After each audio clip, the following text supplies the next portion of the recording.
Captain Doyun Pak sat in the command chair of the patrol ship Horizon, watching the empty darkness of space through the view screen.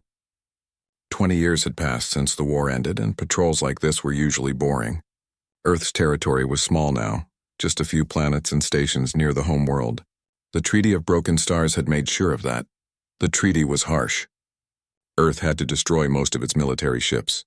The Galactic Union forced humanity to accept the terms after the Vorlax Dominion crushed their fleet in the final battle.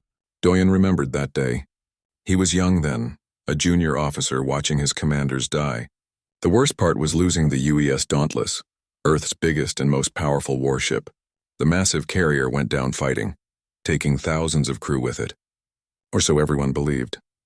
"Captain, I'm getting something strange on sensors," Lieutenant Hana Choi said from her station. She was young, born after the war ended. She studied the old battles like others studied history books, but she never felt the fear of those days.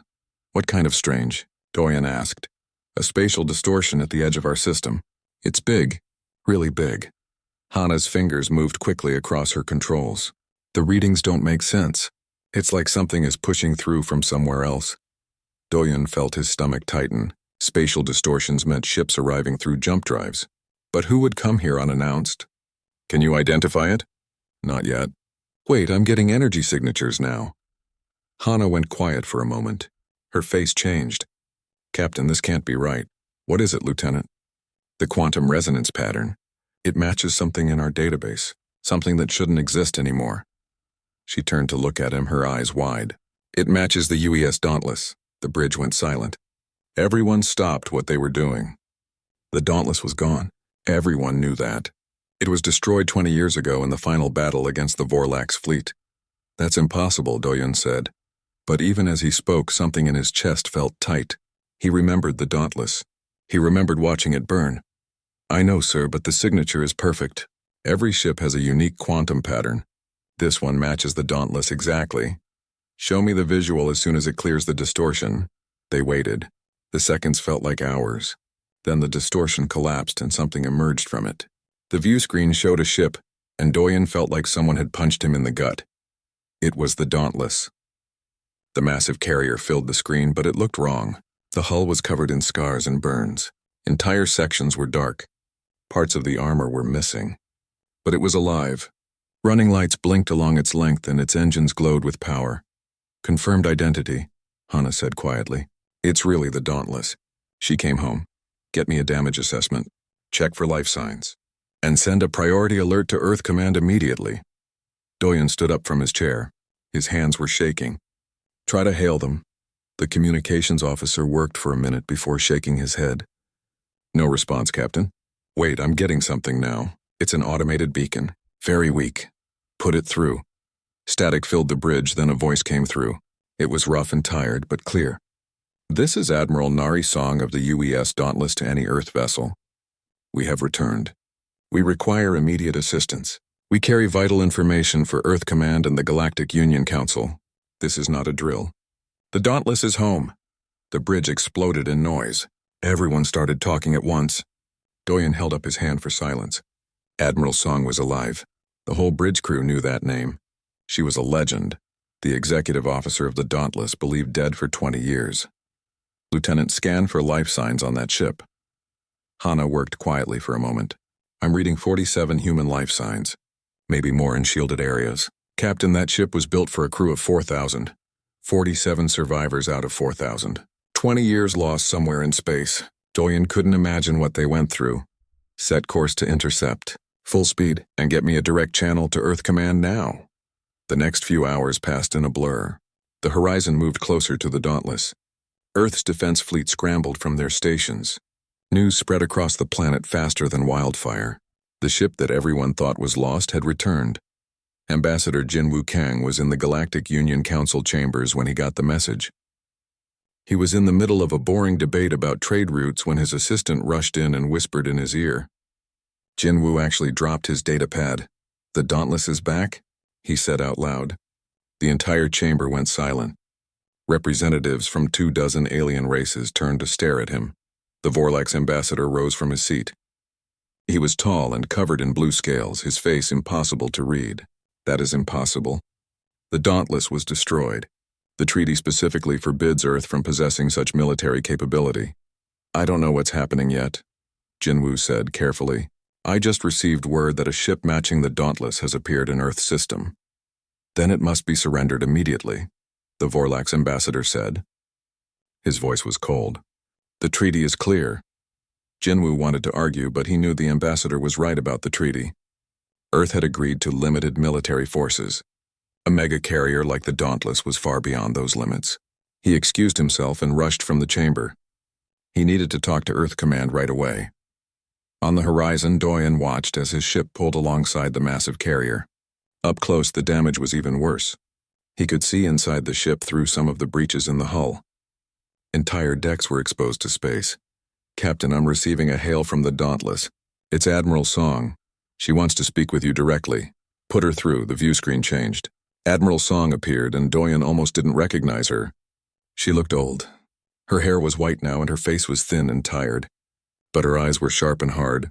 Captain Pak, she said. Thank you for responding so quickly. Admiral Song, it's an honor. We thought you were lost. We were lost. For 20 years we've been trying to get home. She paused. Captain, I need you to understand something. We didn't come back just to survive. We came back because we found something. Something that changes everything. What do you mean? The war. The treaty. Everything Earth has suffered for 20 years. It was all a lie. The Vorlax started the war on purpose.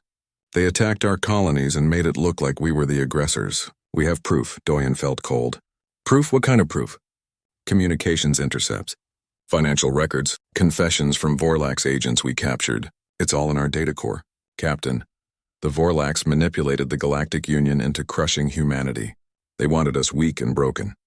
And they succeeded.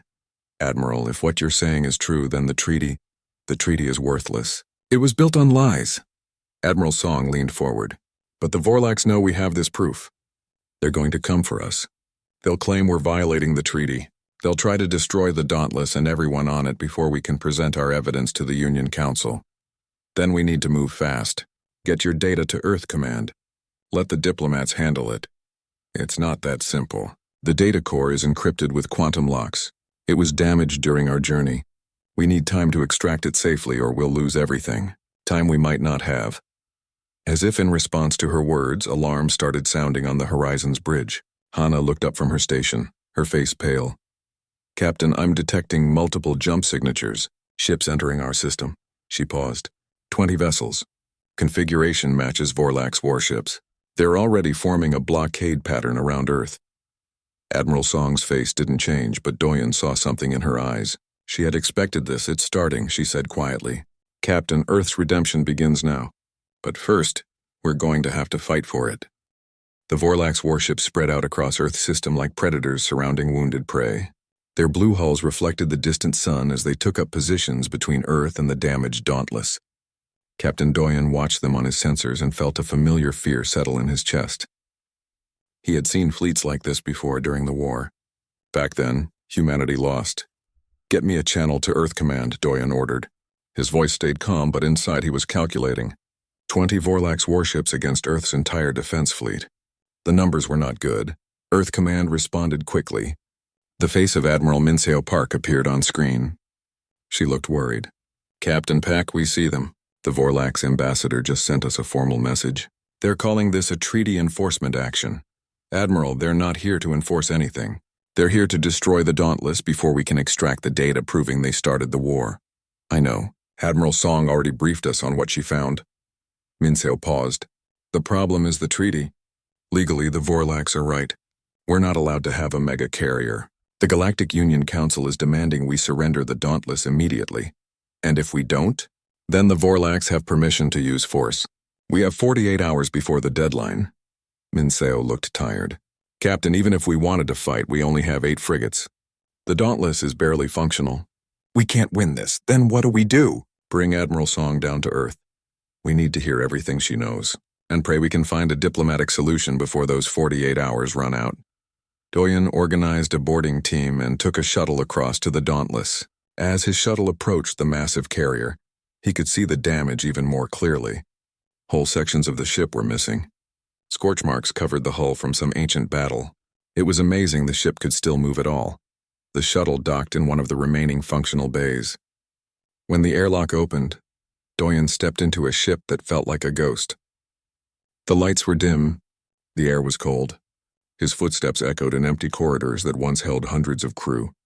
Admiral Song was waiting for him with a small group of officers. She looked even older in person, but she stood straight and her handshake was firm. "Captain Pak, thank you for coming aboard." She gestured to the people with her. "This is what's left of my senior staff." Doyen looked at them. Most were old like Song, with gray hair and tired eyes. A few were younger, probably born during the 20 years the Dauntless was lost. All of them looked like they had been through hell. "How did you survive?" Doyen asked. "Our jump drive was damaged in the final battle," Song explained as she led him through the corridors. "Instead of destroying us, it threw us into some kind of deep space. We were lost, drifting between normal space and whatever else exists out there. We spent 20 years trying to repair the drive and find our way home." 20 years, Doyen repeated. He couldn't imagine it. "We survived because we had to, because we found something that gave us purpose." Song stopped at a heavy door. "This is our data core room. Everything we discovered is in here." The room beyond was small and crowded with equipment. A young woman worked at the main console, her fingers moving quickly across controls. She looked up when they entered. "Admiral, we have a problem," she said. "Captain Pak, this is Soman Han. She's our quantum encryption specialist." Soman nodded briefly at Doyen, then turned back to Song. "The extraction is going slower than expected. The data core took damage during our jump home. If I rush it, we might lose everything. I need at least 30 hours to do this safely." "We only have 48 hours before the deadline," Doyen said. "I know, but if I go faster, the quantum locks might collapse. 20 years of evidence will be destroyed." Soman looked frustrated. "I've been working on this since we arrived, but the damage is worse than I thought." Admiral Song nodded slowly. "Keep working. Do it right, even if it takes every minute we have." She led Doyen to another section of the ship. The command center was larger, but just as damaged. A few officers worked at stations that still functioned. In the center, a holographic display showed the Vorlax fleet positions. "They're not just blockading us," Song said. "Look at their formation. They're positioning for an assault. The moment that deadline passes, they're going to attack.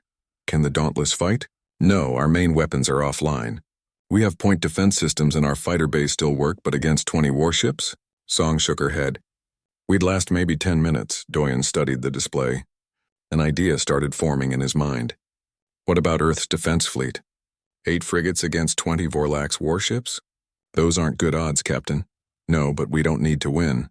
We just need to buy time for Soman to extract the data." Doyen pointed at the hologram. "Look at their formation. They're positioned for overwhelming firepower, but they're spread thin. If we use the asteroid belt here as cover, we could force them to come at us in smaller groups." Song looked at the display with new interest. "Asymmetric warfare. Hit and run. Make them chase us through the debris field." "Exactly. It won't win the battle, but it might give us the time we need." "It's a desperate plan, Captain. Do we have a better one?" Song smiled for the first time since Doyen met her. No, we don't."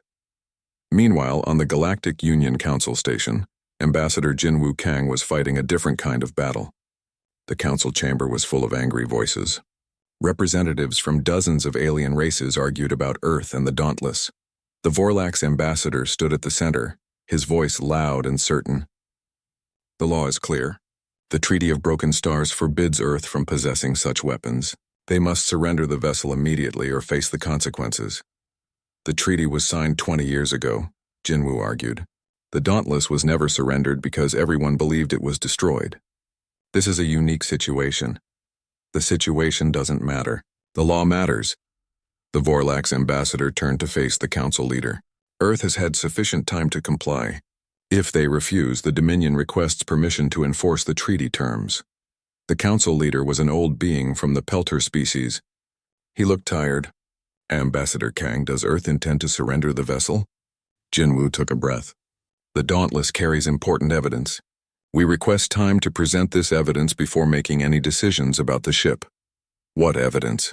"Evidence that the war between Earth and the Vorlax Dominion was started under false pretenses. Evidence that human colonies were attacked by Vorlax agents, not human aggression." The chamber erupted. Everyone started shouting at once. The Vorlax ambassador's face changed color. This is an outrageous accusation. We have no reason to listen to such desperate lies. Then let us present the evidence, Jinwoo said calmly. If it's lies, you have nothing to fear. But if it's true, then the treaty itself is invalid. Enough, the council leader said. The room went quiet. Ambassador Kang, we will give Earth time to present this evidence. You have 48 hours. If the evidence is not presented or is found to be insufficient, the treaty enforcement will proceed. Jinwoo bowed. Thank you, council leader. As he left the chamber, he knew 48 hours wasn't enough. Soman needed 30 hours just to extract the data. That left only 18 hours to verify it, present it, and convince the council. And the Vorlax would be working against them every step of the way. Back on Earth, the defense fleet prepared for battle. 8 small frigates against a Vorlax armada. Every captain knew the odds were terrible, but they also knew what was at stake. If the Dauntless's data was real, then Earth had been wronged. Humanity deserved justice. Doyen returned to the horizon and called his senior officers together. Lieutenant Hana Choi listened as he explained the plan. When he finished, she looked worried. Captain, even if we use the asteroid belt, we're still outnumbered 3-1.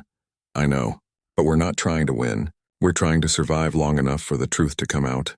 And if we fail, Doyen thought about that. If they failed, the Dauntless would be destroyed. The evidence would be lost. Earth would remain broken and weak, crushed under a treaty built on lies.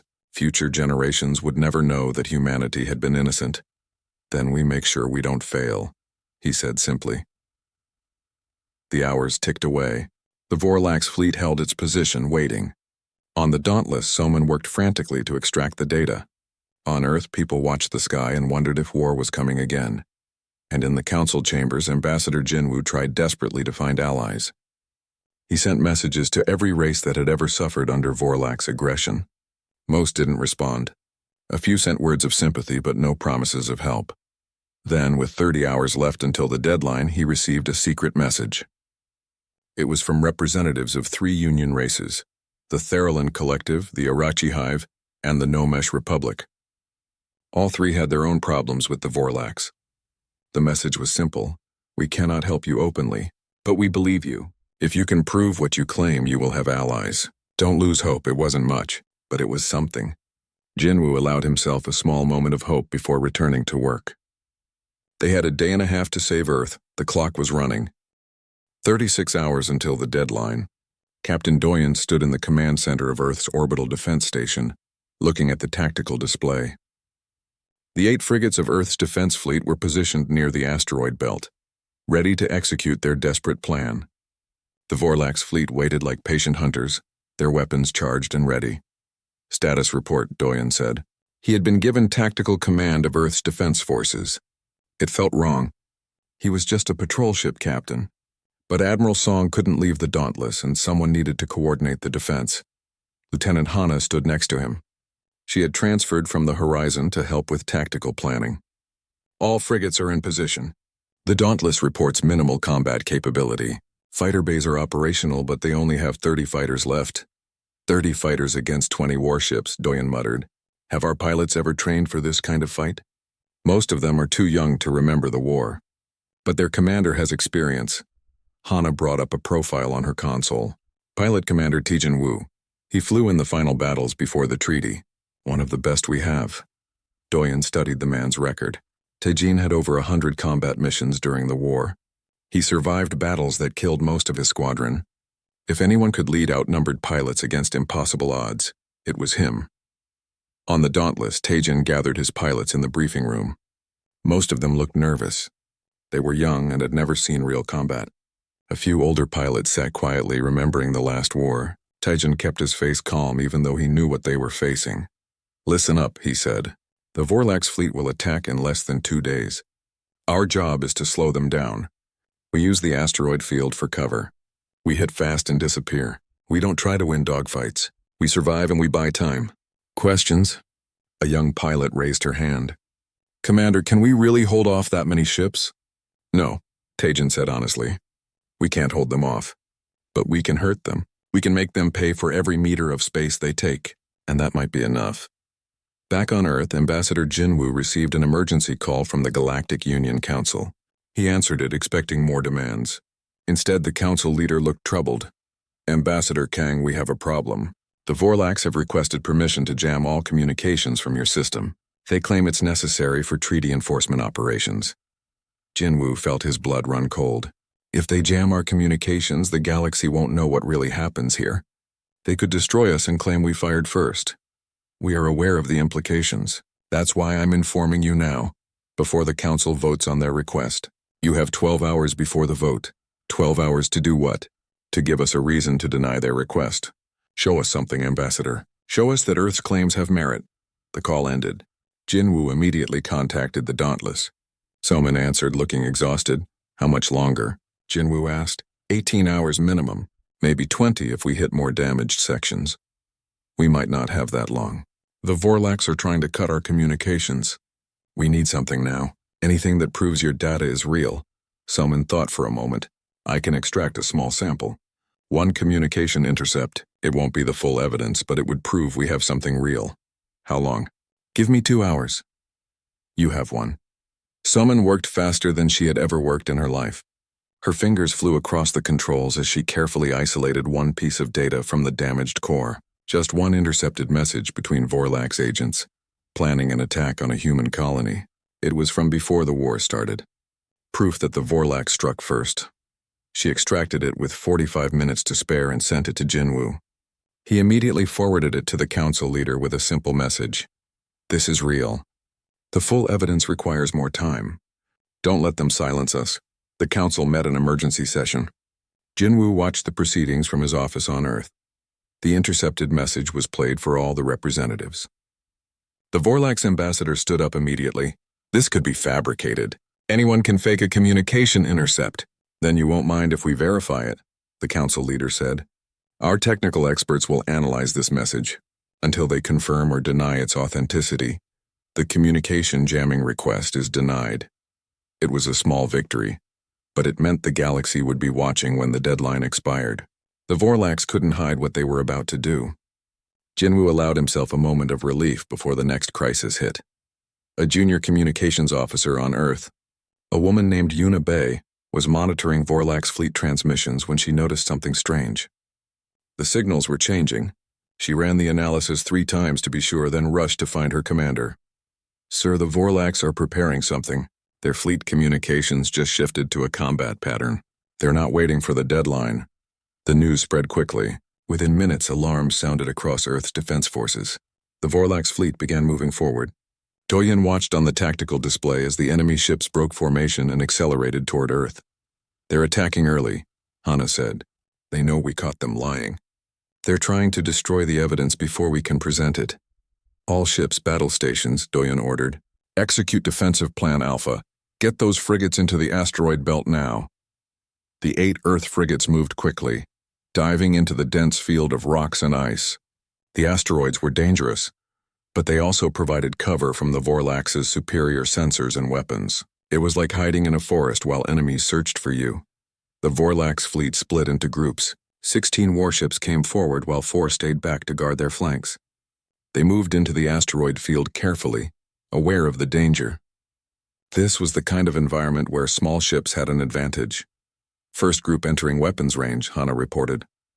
All frigates, free to engage, Doyen ordered. The battle began suddenly. Earth's frigates appeared from behind asteroids, fired their weapons, and disappeared again before the Vorlax could return fire. It was hit-and-run warfare at its most basic. The Vorlax ships were bigger and more powerful, but they couldn't bring that power to bear against enemies they couldn't see. One Vorlax destroyer took damage to its engines and fell behind. 2 more escorts collided with asteroids while trying to pursue a human frigate. But the Vorlax weren't helpless. They adapted quickly, sending smaller groups to flush out the human ships. The frigate Soul was caught in a crossfire.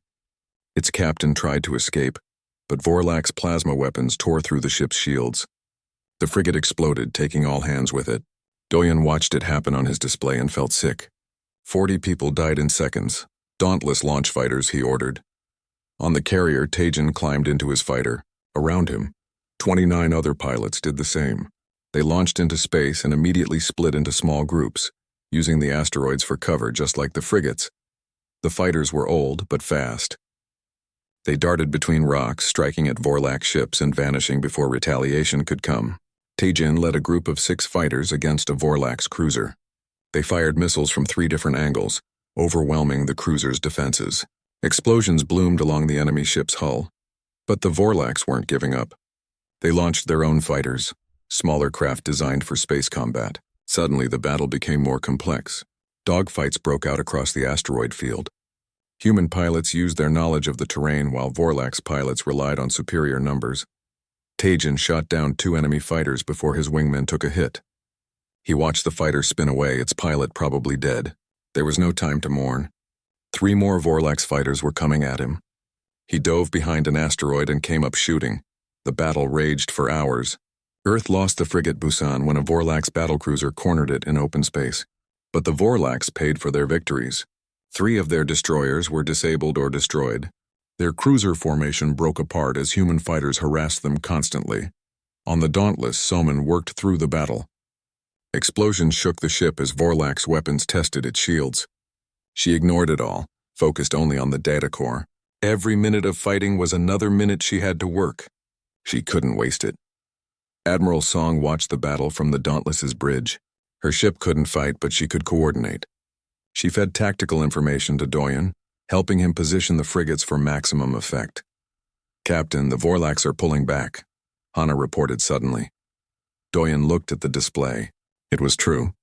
The enemy ships were withdrawing from the asteroid field, returning to a holding position outside weapons range. They had taken more damage than expected and needed to regroup. "Damage report," he ordered. The news wasn't good. 2 frigates destroyed. 3 more damaged and running on backup systems. 5 human pilots dead, 8 more wounded. Against that, the Vorlaks lost 3 destroyers completely and damaged several other ships. But they still had overwhelming force. "They'll come back," Admiral Song said over the comm. "This was just a probe. They tested our defenses. Next time they'll commit their full strength." "How much time did we buy?" "Maybe 6 hours, maybe less." Doyen looked at the casualty reports again. 93 people dead in the first engagement. And that was just the beginning. When the Vorlaks came back with their full fleet, it would be worse. Much worse. The battle had been raging for 16 hours. Captain Doyen's face was gray with exhaustion, but he couldn't rest. On the tactical display, only 4 of Earth's 8 frigates remained operational. The Vorlaks had lost 6 warships completely, but they kept coming. Wave after wave of attacks crashed against Earth's defenders like an ocean against rocks. "Frigate Incheon is requesting permission to withdraw," Hana reported. Her voice was hoarse from shouting orders. "They've lost main power and shields are at 15%. "Granted. Tell them to fall back to Earth's orbital stations." Doyen watched another piece of his defense disappear from the board. Soon there would be nothing left between the Vorlaks and the Dauntless. On the carrier, Somin worked with shaking hands. The ship shuddered constantly as Vorlak's weapons hammered against weakening shields. Sparks flew from damaged consoles. The lights flickered. But she was so close now. So incredibly close. "Just a few more hours," she whispered to herself. "Hold together. Please hold together." Admiral Song appeared behind her. The old woman looked tired but determined. "How long, Somin?" 4 hours. Maybe 5. The encryption is fighting me on every layer. If I rush it, we lose everything. We might not have 5 hours. "I know." Somin's fingers never stopped moving across her controls. "But this is what we came back for. 20 years of searching for this proof. I won't let it die now because I was impatient." Song nodded and returned to the bridge. Another explosion rocked the ship. Damage reports came in from all sections. The Dauntless was dying by centimeters. Its shields were failing. Its power systems were overloading. But it was still alive. Still fighting. Meanwhile, Ambassador Jinwoo sat in his office on Earth staring at his screen. The data that Somin had extracted hours ago was being analyzed by the Galactic Union's technical experts. Their preliminary report had just come in. The message was authentic. It really was a Vorlak's communication from before the war started. But that was only one piece of evidence. The Council wanted more. They wanted the complete data that Admiral Song had promised. And they wanted it now. Jinwoo's hand shook as he sent another message to the Dauntless. "How much longer? The Council is losing patience." Song's reply was simple. "Tell them we need 5 more hours. And pray the Vorlaks don't kill us first." Jinwoo looked at the casualty reports. Over 200 Earth personnel were dead. 3 frigates completely destroyed. Dozens of pilots gone, all to buy time for data extraction. He wondered if it was worth it. Then he remembered what was at stake. Not just Earth's reputation, but the truth itself. Sometimes the truth demanded blood. He stood up and walked to the window. Outside he could see the night sky. Somewhere up there people were dying for something he couldn't even hold in his hands.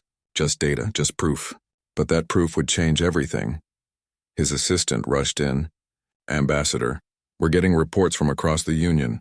The Vorlax communication we released is spreading. People are talking about it. There are protests on 3 worlds demanding investigation. That's good news. There's more. The Theralin Collective just made a public statement. They're demanding the Council delay any action until full evidence is presented."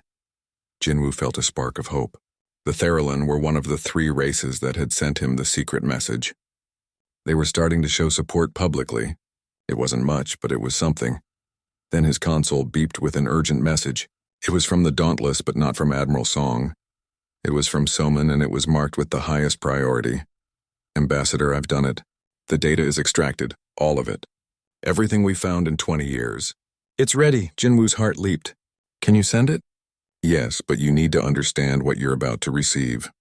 It's not just proof that the Vorlax started the war. It's bigger than that." "What do you mean?" "The data shows that 5 members of the Galactic Union Council were bribed by the Vorlax. They were paid to approve the war and to make the treaty terms as harsh as possible. This goes all the way to the top, Ambassador. If you release this, it won't just clear Earth, it will tear the Union apart." Jinwoo sat down hard. 5 council members. Corruption at the highest level. This was worse than he imagined. Much worse. "Send me everything," he said finally. "I'll decide what to do with it." The data transfer took 15 minutes. Jinwoo watched as files filled his screen. Communications between Vorlax officials and council members. Financial records showing massive bribes. Confessions from captured agents, and more. So much more. 2 other Union races had been conquered the same way. The Vorlax used the same tactics.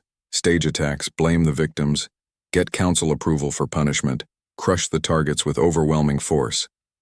Earth was just the most recent victim. Jinwoo's hands trembled as he read. This was the truth they had been fighting for.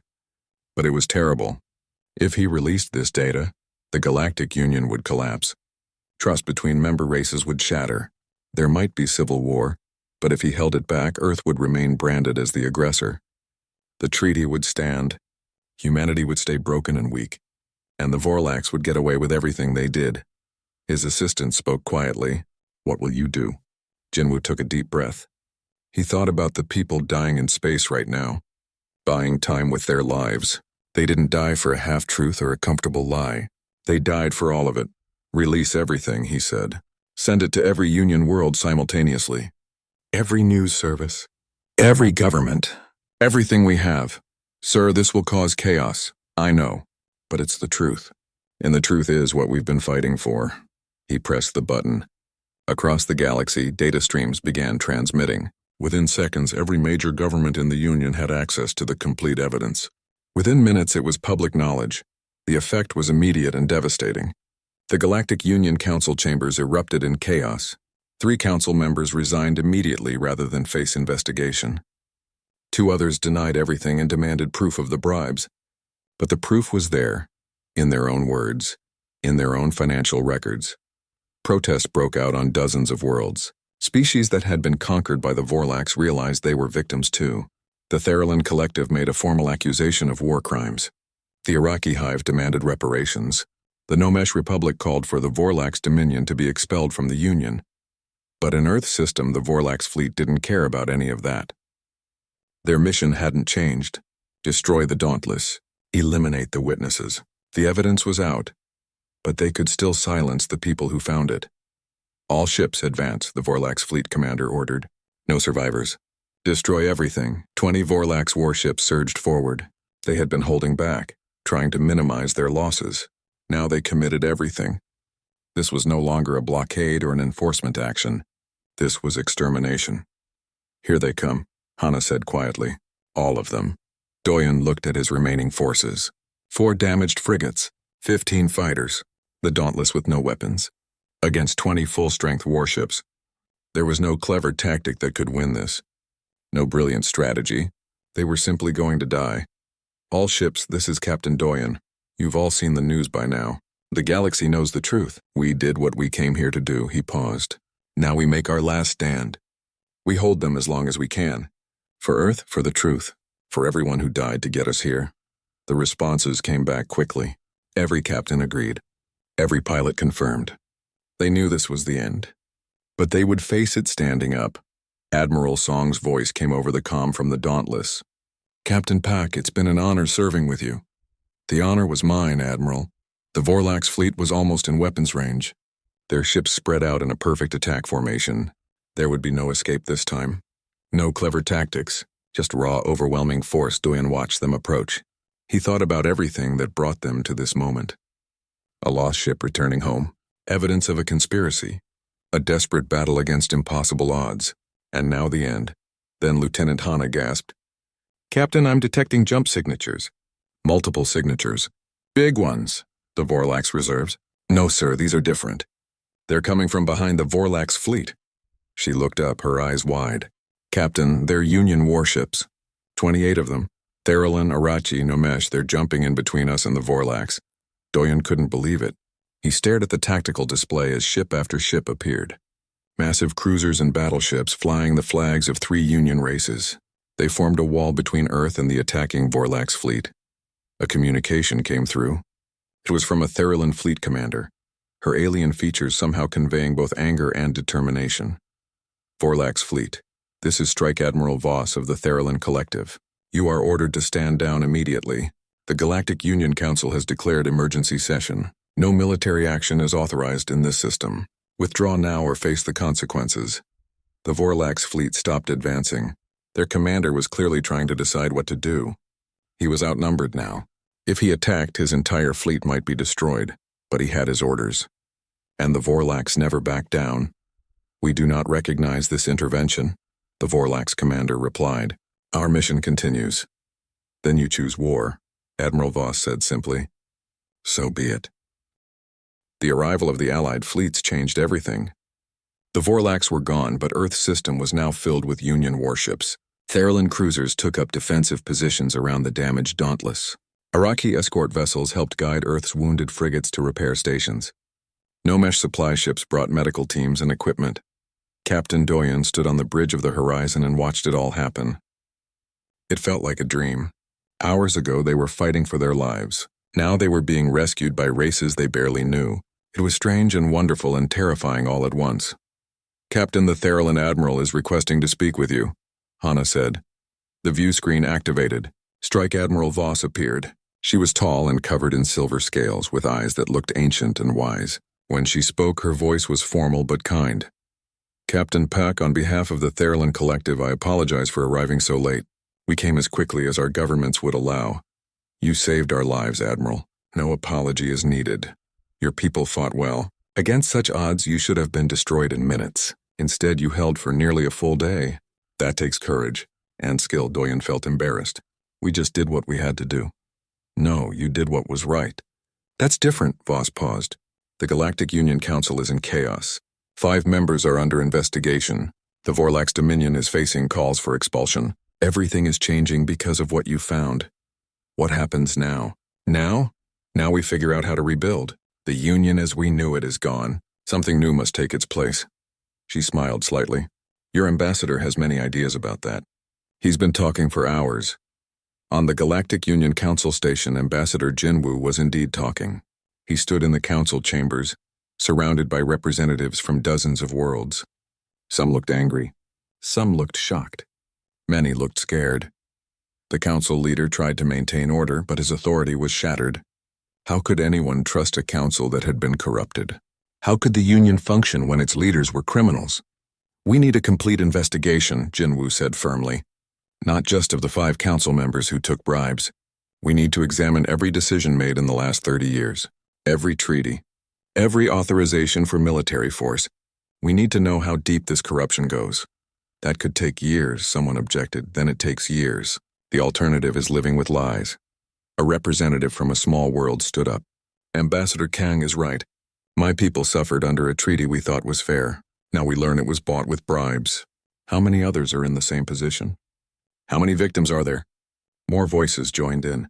The chamber filled with demands for justice, for investigations, for change. Jinwoo let them talk. This was democracy in action, messy and loud and honest. It was better than the corrupt silence that came before. After hours of debate, the council leader called for order. We will form a Reformation Council. Its purpose will be to investigate the corruption and propose new structures for the Union. All member worlds will have representation. And Earth? Jinwoo asked. The chamber went quiet. Everyone knew what he was really asking. Would Earth be punished for breaking the treaty? Or would humanity be recognized as victims who deserved justice? The council leader looked tired. The Treaty of Broken Stars is suspended pending investigation. Early evidence suggests it was obtained through fraud and coercion. Earth will face no penalties. Instead, we invite humanity to join the Reformation Council as a founding member. Jinwoo felt tears in his eyes. After 20 years of shame and weakness, Earth was finally being treated as an equal. We accept. But while politicians talked, others dealt with harder realities. On Earth's orbital stations, medical teams worked through the night treating wounded personnel. The final casualty count was devastating. 4,127 people dead. Most of them were from the destroyed frigates, but many pilots and station personnel died too. Doyen walked through the medical center, visiting the wounded. He knew all their names now. Every captain, every pilot, every officer who had followed his orders into battle. Some would recover. Others would carry their injuries for life. He found Pilot Commander Taejin in one of the recovery rooms. The pilot had taken shrapnel when his fighter was damaged in the final engagement. He was lucky to be alive. How are you feeling? Doyen asked. Like I got hit by a cruiser. Taejin tried to smile. Is it true? Did we really win? We survived. I think that counts as winning. What about the pilots we lost? Doyen's expression darkened. 40 pilots died. We're building a memorial. Taejin closed his eyes. 40, they were so young. Most of them barely knew how to fly in combat. They learned fast, and they died like heroes. Heroes, Taejin repeated bitterly. Is that supposed to make it better? No, nothing makes it better. But they didn't die for nothing. They died for the truth, and because of them, the galaxy knows what really happened. On the Dauntless, Admiral Song walked through the empty corridors one last time. The ship was being decommissioned. It was too damaged to repair. The engineers said it was amazing the carrier made it home at all. It should have fallen apart years ago. Song stopped at the memorial wall. Names covered it, all the crew members who died during their 20 years lost in space. Some died in the original battle. Others died from accidents or sickness during the long voyage. A few died just days before they reached Earth. We made it home, she said softly to the wall. We did what we promised. The truth is out. Earth is free. She heard footsteps behind her. It was Somin, the young woman who extracted the data. She looked exhausted but peaceful. Admiral, the government wants to give us medals. All of us, do they? Song smiled sadly. I suppose that's appropriate. You don't sound happy about it. I'm just tired, Somin, so very tired. Song looked at the memorial wall again. We lost so many people. And for what? To prove we were innocent of crimes we never committed? We did more than that. We exposed corruption that hurt dozens of races. We started a movement for reform. We changed the galaxy. Maybe. Or maybe we just traded one kind of chaos for another. Somin stood next to her. Do you regret it? Coming back? Song thought about that for a long moment. No, I don't regret it. Those people on the wall, they died for something that mattered. That's more than most people get. And Earth is better off because of what we did. So no, I don't regret it. 3 months later, a ceremony was held aboard the Dauntless. The ship was in Earth orbit, its final resting place. Representatives from 23 Union worlds attended. It was the first major gathering since the Reformation Council began its work. Admiral Song stood at the podium, wearing a formal uniform she hadn't touched in 20 years. Captain Doyen stood beside her, now an admiral himself. Ambassador Jinwoo was there too, along with all the surviving crew of the Dauntless and Earth's defense fleet. Song looked out at the crowd. Humans and aliens together, former enemies standing side by side. It was strange and wonderful.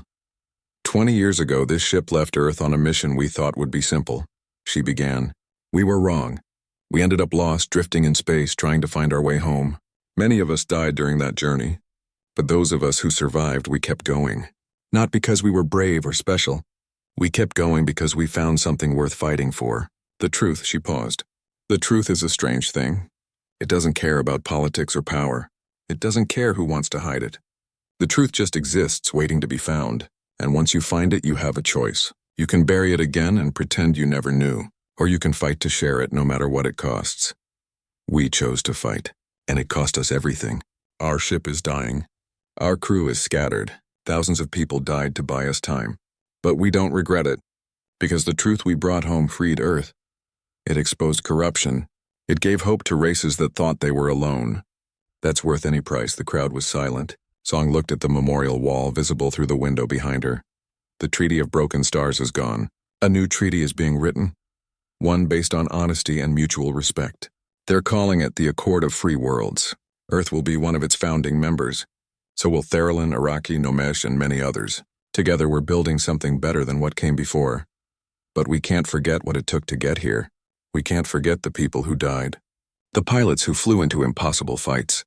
The captains who sacrificed their ships. The crew of this vessel who gave 20 years of their lives searching for justice.